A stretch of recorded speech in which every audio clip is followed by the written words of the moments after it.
Salve, salve, adoradores de uma velharia! Salve, salve você que se amarra em abrir um livro e sentir aquele cheiro de poeira e de traça.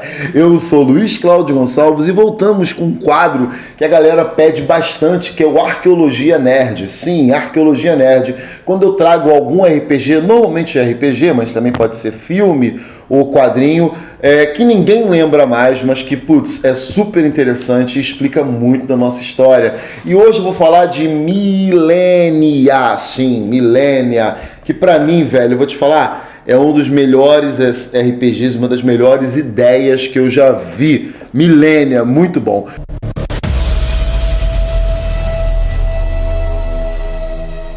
Tá bom, o que seria Millennia? Primeiro que é um RPG brasileiro de sci-fi, de ficção científica. Então, pessoal, o Millennia foi escrito em 95. Nós temos aqui 173 páginas em preto e branco, beleza? É um livro assim meio pesadão, assim, mas é bem bacana. Ele tem muita regra. Os RPGs antigos, né, eles tinham muitas regras, muitas regras. E o Millennia não escapa dessa parada, não. Ele mantém essa tradição de regra para um caramba. Mas ele tem uma ambientação, um cenário muito, muito, muito interessante que nós iremos debater hoje junto com as regras. Primeira coisa legal é saber que é o seguinte, ele não é bem um space opera.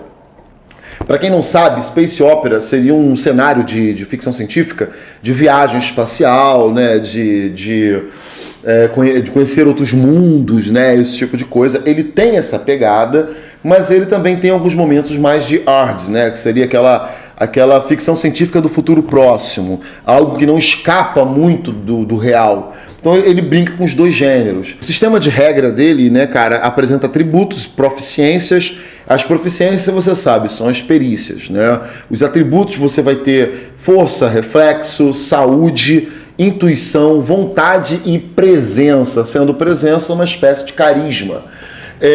O sistema de atributos, né, os atributos são escolhidos através de sorteio, beleza? Algo bem comum nessa época, né? E a lista de proficiências é grande para caramba.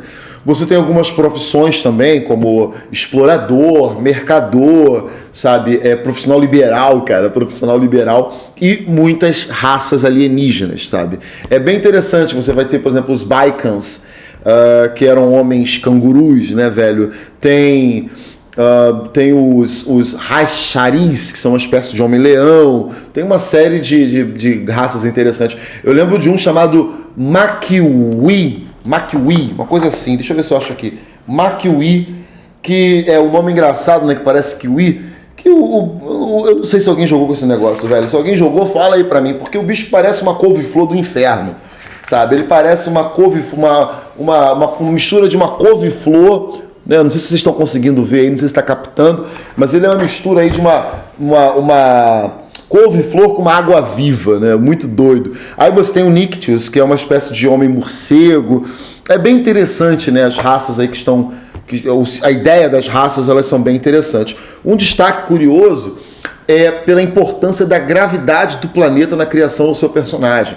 Então, se o seu personagem ele foi criado com uma gravidade alta, ele vai ter uma característica. Se for uma gravidade baixa, ele vai ter outra característica. Também tem regras para aprimorados, né? Pessoas aprimoradas. Tem regra para bioeletrônico, né? Pra você colocar um braço robótico, né? Esse tipo de coisa.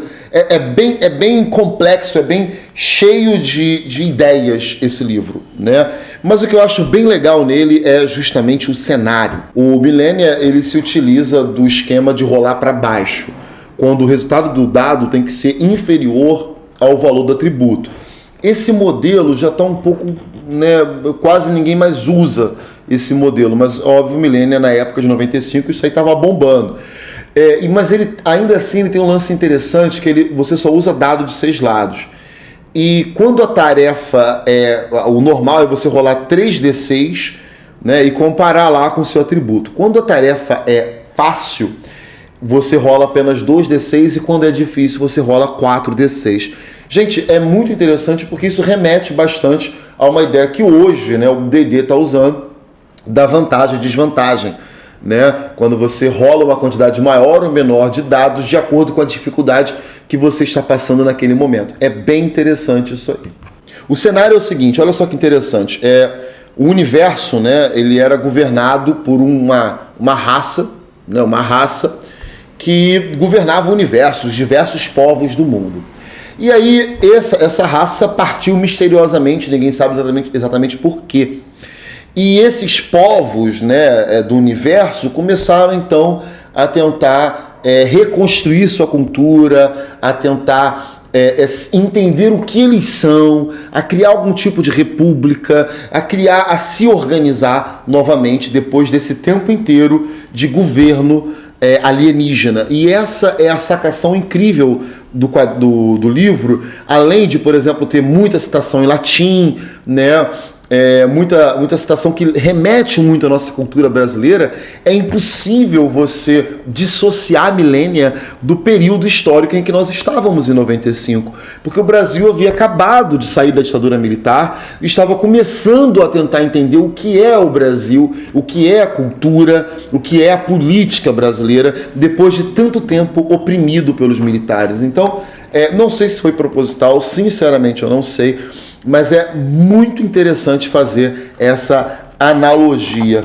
Olha, as ilustrações dele são medianas para boas. É um livro muito antigo, mas que vale a pena você ter na sua prateleira. Então, pessoal, é isso. Se você já jogou Milênia, cara, eu nunca joguei Milênia, mas se você jogou Milênia, comenta aí, sabe? Se você tem alguma curiosidade sobre Milênia, que tem algum ponto que eu deixei de comentar aqui, vai lá, sabe? Fala aqui nos nossos comentários, porque eu gostaria muito de voltar a falar sobre esse livro aqui no canal. Na verdade, eu quero muito estar sempre falando de RPG aqui no canal, RPG antigo, RPG atual, especialmente se for nacional, porque eu acho que nós temos muita coisa legal, nós temos muito material interessante que é pouco conhecido. Eu sou Luiz Cláudio Gonçalves, se você gostou desse vídeo, clica aí e até a próxima. Paz, crescimento e força, os!